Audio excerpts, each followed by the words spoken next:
Ұлы дала өркениеті. Ұлы даланың географиялық сипаттамасы. Ұлы дала деп Дунайдан Алтайға, одан Манчжурияға дейінгі жерді алып жатқан Еуразияның орталығындағы кең аумақты атаймыз.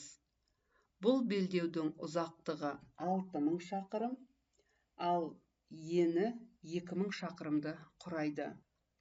Ұлы дала географиялық емес, тарихи мәдени ұғым. Бұл аймақтың географиялық атауы Еуразия даласы. Сонымен ұлы дала тарихи мәдени, ал Еуразия даласы географиялық ұғым.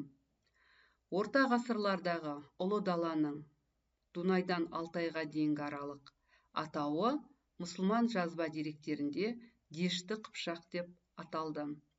Қазақстан тарихында 10-17 ғасырлардағы Қара теңіз бен Каспий аралығын батыс Дешті Қыпшақ, ал қазақ даласын шығыс Дешті Қыпшақ деп атау қалыптасқан.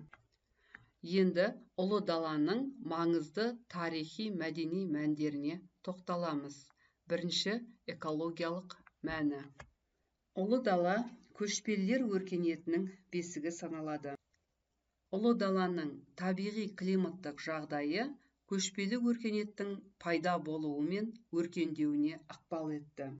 Әртүрлі мезгілде сан алуан шөп түрлері басып жататын дала мен жартылай шөлейтті аймақтар жылқы мен ұсақ малдар үшін таптырмас жайылым болды. Сондай-ақ климаты құрғақ болуына байланысты ұлы даланы игеруге жалғыз шаруашылық түрі көшпелі және жартылай көшпелі мал шаруашылығы қолайлы еді. Даланың экологиялық табиғи климаттық жағдайы көшпелі мал шаруашылығына қолайлы болды. Ұлы даланың келесі тарихи мәдени мәні тарих алаңы. Ұлы дала елеулі тарихи уақиғалар алаңы болды. Оның тарихы кескілескен шайқастар мен жорықтарға және басқа да әскери саяси уақиғаларға толы көшпелі мемлекеттер тарихы еді. Оның кейбіреулерінің аса ауқымды болғаны соншалықты, бүкіл ұлы даланы қамтып, тіпті оның ауқымынан да асып кетіп жатты. Ұлы даланың тарихы барысында көптеген мемлекеттер құрылып, бірқатар маңызды уақиғалар өтті. Мысалға айтатын болсақ, түрік қағанаттары, немесе одан кейінгі кезеңдегі Шыңғысхан империясында жатқызуға болады. Ұлы даланың келесі тарихи мәдени мәні ашық кеңістік. Дала өркениетінің этникалық сипаты әртүрлі болды. Ол бір халықпен немесе бір дінмен шектелмеді.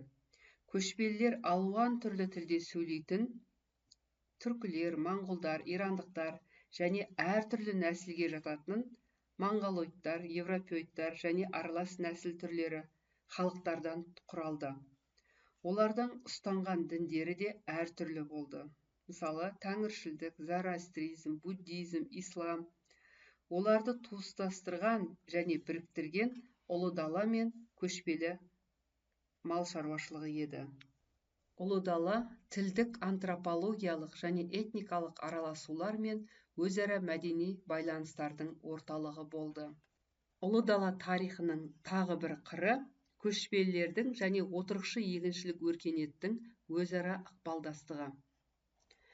Ежелгі заманда көшпелілер Орта Азиялық, Ирандық, антикалық және қытайлық өркениетпен байланыс орнатса, орта ғасырларда қытайлық, христиандық және исламдық өркениеттермен тығыз қарым-қатынаста болды. Ұлы даланың шекаралық аймақтары көшпелі және отырықшы өркениеттердің өзара ықпалдасқан аймағы. Сонымен қатар, ұлы дала қиыр шығыс пен алдыңғы Азияны, қиыр шығыс пен Еуропаны, оңтүстік Азия мен Русьті байланыстырып, ұлы жібек жолының қалыптасуына ықпал еткен көлік дәлізі болды. Сонымен қорытындылайтын болсақ, ұлы дала Еуразияның орталығында орналасқан кең байтақ дала белдеуі, көшпелі өркениеттің бесігі. Ұлы далада әр ғасырда алуан тілде сөйлейтін, нәсілдік сипаты әртүрлі көшпелі және жартылай көшпелілер қоныс тепті. Олардың барлығын ортақ көшпелі өркениет біріктірді. Ұлы дала тарихы көшпелі мемлекеттердің және көшпелі ұлы империялардың тарихы. Назарларыңызға рахмет.